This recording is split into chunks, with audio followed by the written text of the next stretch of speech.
تو سب سے اہم پوائنٹ یہاں پر یہ ہے کہ یہاں ہمیں دو انتہائی مختلف مذہبی شخصیات کا آمنا سامنا دیکھنے کو ملتا ہے۔ ایک طرف ہے پارسن، جو واقعی سچا اور نیک ہے۔ یہ مالی طور پر غریب ضرور ہے، مگر اس کے اعمال اعلیٰ ہیں اور یہ آندھی طوفان میں بھی اپنی تعلیمات پھیلانے سے نہیں رکتا۔ اس کے برعکس منک ایک ایسا شخص ہے جسے شکار کرنا پسند ہے، جو مذہبی اصولوں کی بالکل پرواہ نہیں کرتا۔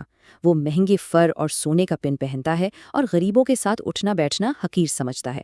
یہ سچ میں اس وقت کے کرپٹ مذہبی سسٹم کی ایک ننگی تصویر ہے۔ چوتھے حصے میں ہم تجارت، علم اور مڈل کلاس کے عروج کی بات کریں گے۔ مذہبی طبقے کے بعد سفر میں عام شہری اور سوسائٹی کی اوپر آتی ہوئی مڈل کلاس کے نمائندے آتے ہیں۔ ان کے پیشے اور عجیب مشاغل انہیں کہانی کا بڑا دلچسپ حصہ بناتے ہیں۔ ابھرتی ہوئی اس مڈل کلاس میں ترجیحات کا فرق بہت نمایاں ہے۔ مرچنٹ کو ہی لے لیجئے، ظاہری شکل سے بہت رعبدار لگتا ہے، 2 شاخہ داڑھی ہے، مگر حقیقت یہ ہے کہ وہ قرض میں بری طرح ڈوبا ہوا ہے اور اپنے فیشن کے پیچھے اس راز کو چھپاتا ہے۔ پھر کلرک ہے، آکسفورڈ کا ایک طالب علم، دنیا داری سے انجان، بالکل پتلا اور فتح حال، کیونکہ اس کے پاس جو بھی پیسہ آتا ہے وہ صرف کتابوں پر خرچ کر دیتا ہے۔ جبکہ فرینکلن نام کا زمیندار ان دونوں سے بالکل مختلف ہے۔ اس کی زندگی کا واحد مقصد روزانہ پارٹی کرنا، عیش و عشرت اور موسم کے حساب سے لذیذ کھانوں کا مزہ لینا ہے۔ ان مسافروں کے ساتھ 5 گلڈزمین کا ایک گروپ بھی ہے۔ یہ معاشرے میں اپنا نیا سٹیٹس شو کرنے کے لیے اعلیٰ لباس اور چاندی کے چاقو پہنے ہوئے ہیں۔ ان کی دولت کا اندازہ اس بات سے بھی لگایا جا سکتا ہے کہ انہوں نے اپنے سفر کے لیے اپنا ذاتی باورچی رکھا ہوا ہے، جس کا نام راجر ہے۔ راجر کھانا تو لاجواب بناتا ہے، مگر یہاں ایک گھنونی سی تفصیل آتی ہے۔ اس کی پنڈلی پر ایک بہت خراب رستہ و زخم یعنی السر ہے۔ یہ چھوٹی سی مزاقیہ تفصیل ان افراد کی چمک دمک کو اچانک فیکا کر دیتی ہے۔ اس کے بعد آتا ہے فزیشین یعنی طبیب۔ یہ شخص دوائیوں کے علم کو اسٹرونومی اور انسانی جسم کے 4 ہیومرز کے نظریے کے ساتھ ملا کر علاج کرتا ہے، پر اس کی سچی محبت اگر کسی چیز سے ہے تو وہ صرف اور صرف سونا ہے۔ یہ بائبل وغیرہ زیادہ نہیں پڑھتا، جس کا مطلب صاف ہے کہ اس کی زندگی میں روحانیت کی کوئی خاص جگہ نہیں، بس جسمانی صحت اور دولت ہی سب کچھ ہے۔ اب ملتے ہیں کہانی کے سب سے زندہ اور تھوڑے حسیل کردار سے، وائف آف باتھ۔ یہ آزاد خیال اور امیر عورت ہے جو سرخ جرابیں پہنتی ہے، اور سرخ رنگ یہاں لس اور جذبات کی علامت ہے۔ حیرت کی بات یہ ہے کہ اس کی 5 شادیاں ہو چکی ہیں اور یہ پوری دنیا، یہاں تک کہ 3 بار جروزلم کا سفر کر چکی ہے۔ محبت اور رشتوں کے معاملات میں یہ اپنا الگ ہی فلسفہ رکھتی ہے۔ اپنے دور کی عام خواتین کے بالکل برعکس یہ اپنے گھوڑے پر بڑے آرام اور کانفیڈنس کے ساتھ سفر کرتی ہے۔ چلیے آگے بڑھتے ہیں اور دیکھتے ہیں کہ یہ سب کیسے جڑتا ہے۔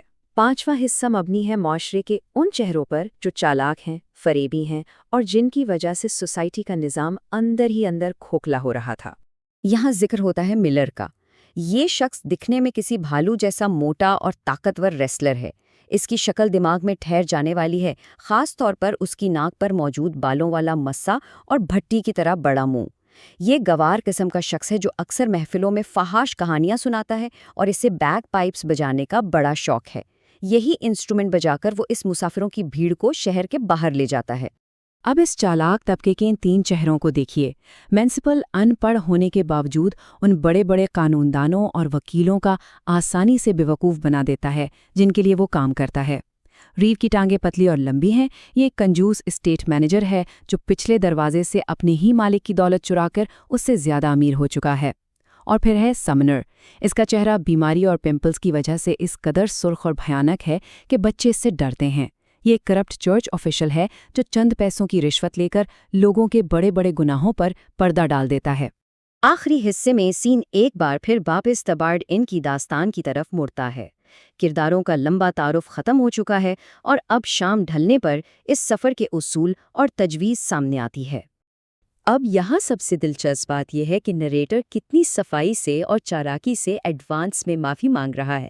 وہ یہ کہہ رہا ہے کہ آگے چل کر سفر میں جو کہانیاں آنے والی ہیں ان میں اگر کوئی فحاش یا عجیب بات ہوئی تو اس کی ذمہ داری اس پہ نہیں ہوگی۔ وہ خود کو صرف ایک انوسنٹ رپورٹر بتا رہا ہے جو وہی بیان کرے گا جو اس نے سنا۔ اصل میں یہ ایک ماسٹر ٹیکنیک تھی تاکہ معاشرے کے نقاب کو بنا کسی ڈر کے اور پوری سچائی کے ساتھ اتارا جا سکے۔ یہاں پر ان کے مالک یعنی ہوسٹ ہیری بیلی کا ماسٹر پلان سامنے آتا ہے۔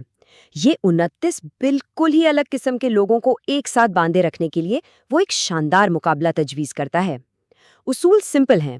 سفر کے دوران ہر مسافر جاتے ہوئے 2 اور واپسی پر 2 کہانیاں سنائے گا۔ جس کی کہانی سب سے بہترین ہوگی، واپس آنے پر باقی سب مل کر اس جیتنے والے کو ایک لذیذ اور شاندار دعوت دیں گے۔ اس ایک چھوٹی سی گیم نے اس پورے گروپ کو آپس میں جوڑ دیا۔ اگلی صبح ہورس مرغے کی آواز نکال کر سب کو بیدار کرتا ہے اور اس طرح ادب کا یہ مشہور زمانہ سفر شروع ہو جاتا ہے۔ لیکن یہاں جو اصل سوال چھوڑا گیا ہے وہ انتہائی گہرا ہے۔ جب اعلیٰ اخلاق والا نائٹ، دولت کا بھوکا منک اور فحاش باتیں کرنے والا ملر ایک ہی شاندار انعام کے لیے میدان میں اتریں گے تو ان کی کہانیاں انسانی فطرت کے کن انکہے رازوں سے پردہ اٹھائیں گی۔ یہی بے چینی اس عظیم شاہکار کو امر بناتی ہے۔ اس تفصیلی تجزیے کا حصہ بننے کے لیے بہت شکریہ۔